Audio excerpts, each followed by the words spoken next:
Hi Shogi fans, this is the second video on Saginomiya Jouseki. In the previous video we've learned how Saginomiya's attack works against 4th file rook defense, but today let me show you some behind theory of Saginomiya's attack. Oh, but before that, let me talk about something else first. That's something I forgot to talk about in the previous video. So that is, after white moves the silver here, we've seen this tactic. Pawn sack first, and then move the silver. And we've learned how Saginomiya's attack works after this move. But if you're good enough, you might have wondered, why do we have to make a pawn sack first? Why not just move the silver first to here, and then attack the 3rd file in the next move? Well, actually, that's a very good question. Well, the reason is, if black moves the silver first to 4f like this, we'll move the rook to 3b, and then black can't break the 3rd file anymore because pawn to 3e, and white's not going to take it. Well, if he takes it, this position is exactly the same as what you've already seen in the previous video, which will lead to black's game. So if you don't remember this position or the moves after this, go back to the previous video and try to find this position. So white's not going to take it, but here he'll push this pawn on 4e, offering a bishop trade, so black will take it, but then he'll take it with the rook. And actually, black cannot take this pawn on 4e because white has this bishop fort, and it's a disaster for black.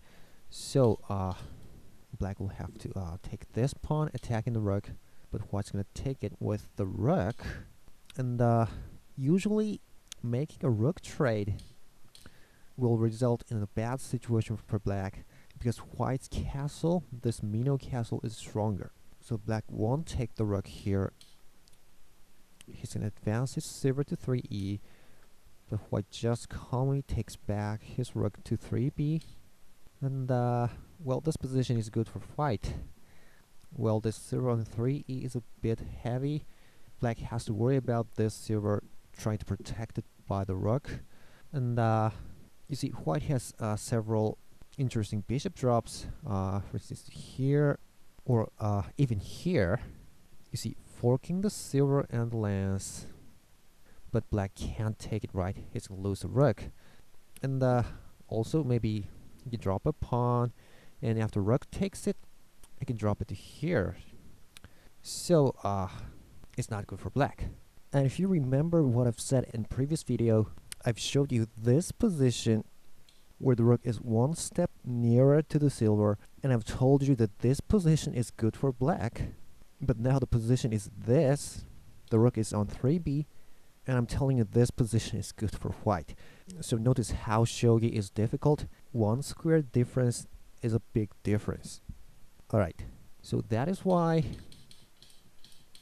black has to make a pawn sack on the 3rd file first, like this, and then move to silver.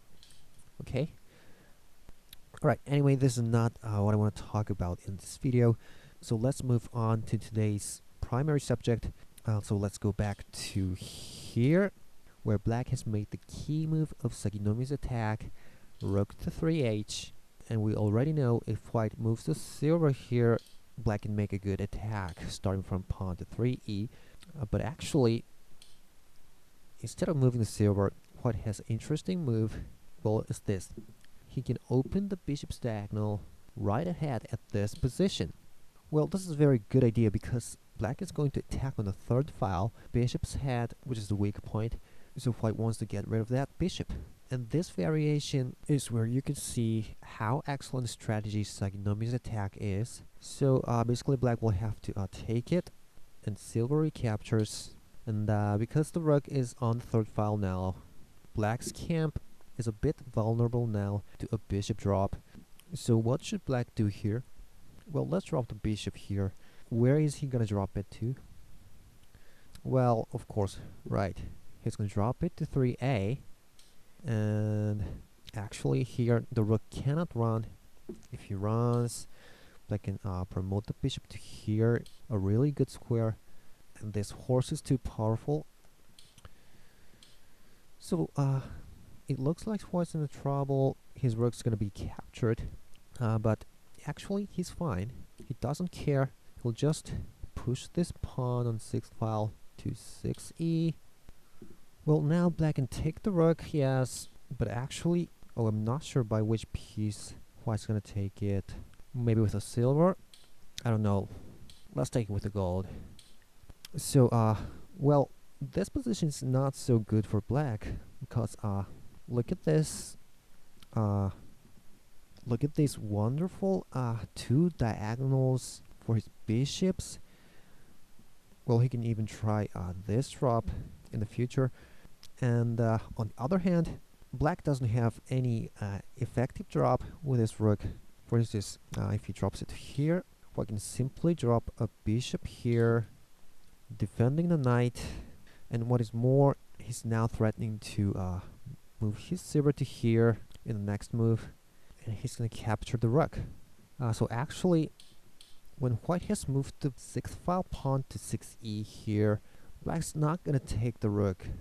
Well, the Jouseki move here is to develop this knight to 7g, trying to take out this pawn.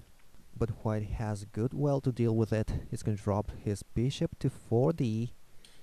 So now black cannot take the pawn here, right? Well, but this position is where you're going to see how this strategy, Saginomi's attack, is well designed. Now the Jouseki move is this. Rook to 3i, protecting the lands here. An excellent move. Now notice this move is only made possible with combination with this gold move to 6h upward, right? Alright, so now that black has moved the rook to 3i, black is threatening to take out this pawn again, but there's nothing that white can do to protect that pawn, right? So what he can only do here is to move his silver to 2b, forcing black to take the rook anyway here, trying to get a bishop in his hand. Now black can't take the pawn yet here because white's gonna drop his bishop to here, forking the rook and the lance. So instead of taking the pawn, black will move his knight to 3g. So you see, white can't drop his bishop anymore, right? So, and what is more, now black is threatening to take out this pawn and also this pawn too. Well, these two knights are great. So basically white will protect the 4e square by this knight. And so black will take the pawn on 6e. Now what should white do here? Well, basically what white wants to do here is to drop a pawn to 6d, of course, trying to capture that knight, but he doesn't have any pawn in his hand. So what he's gonna do from here is he's gonna try to get a pawn in his hand.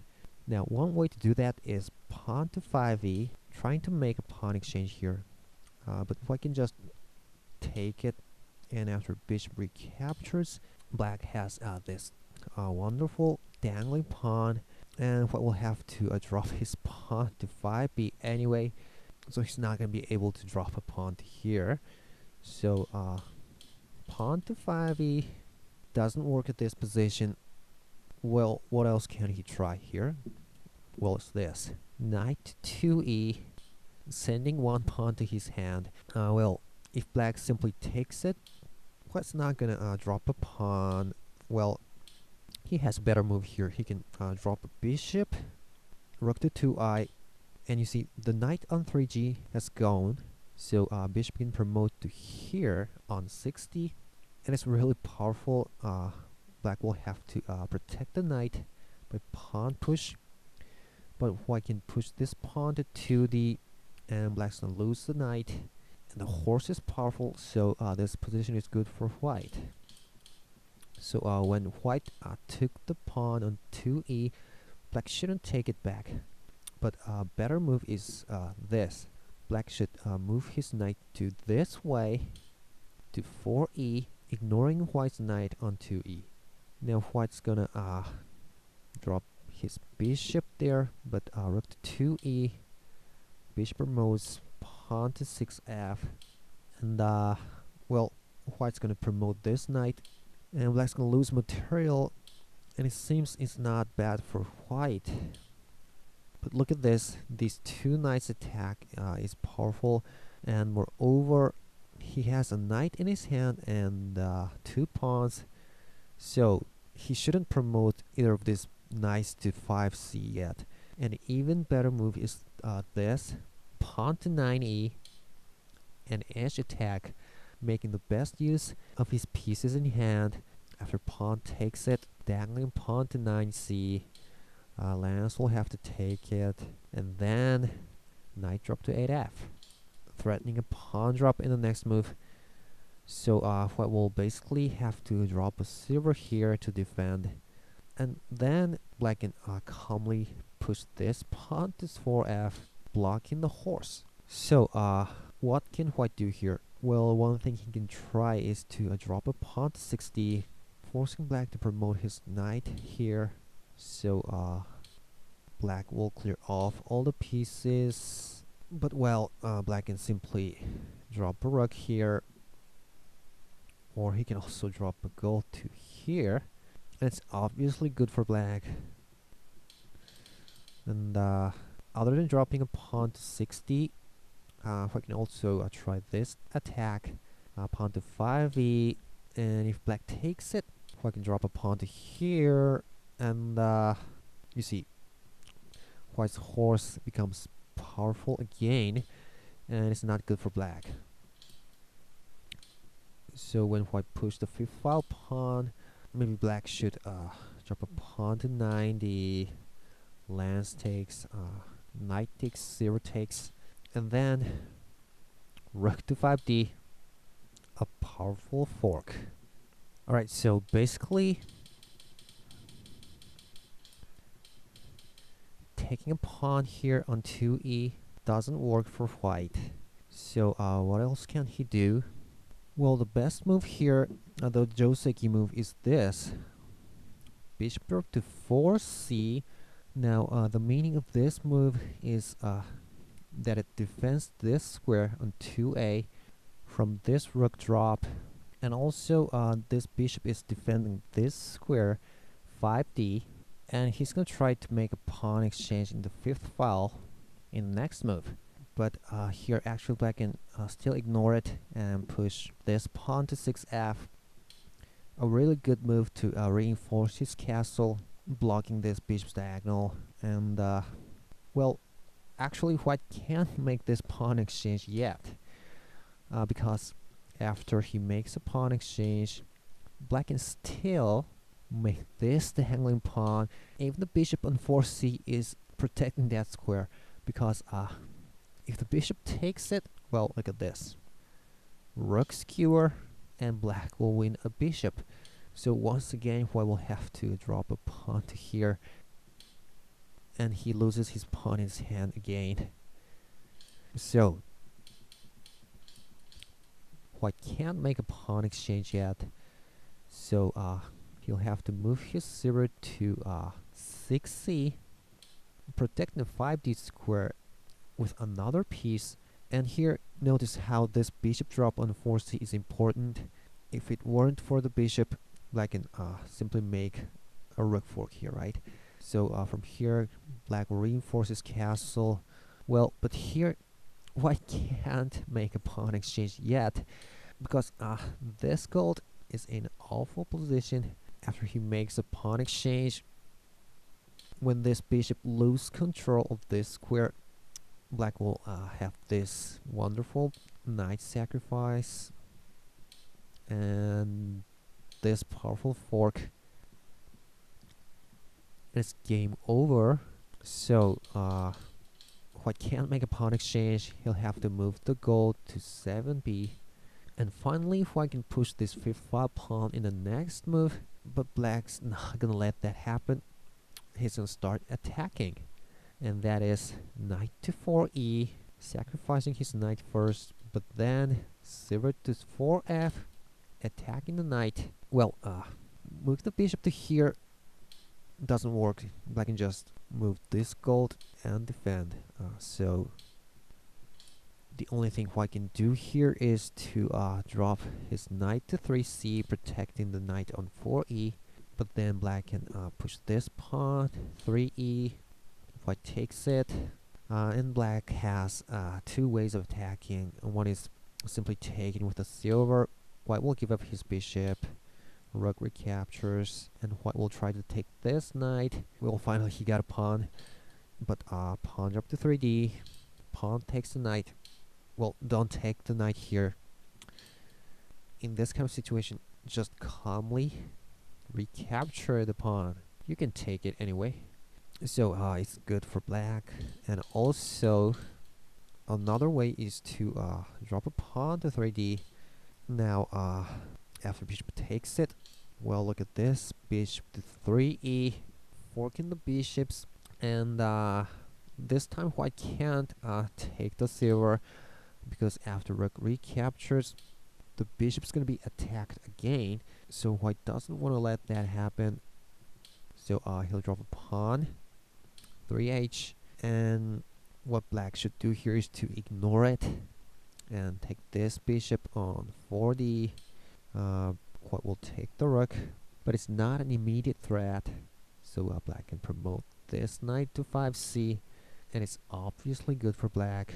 Well, when white dropped a pawn here, black should not take it, because white's gonna drop another one to here, and black's gonna have to take this bishop anyway. So this time, this pawn promotion is a big threat to black, right? Okay, so that's all for this lesson, and in the next video, we're going to take a look at white's new countermeasure against this Saginomiya Jouseki. So please look forward to it. Hope you enjoyed this video, and we'll see you next time.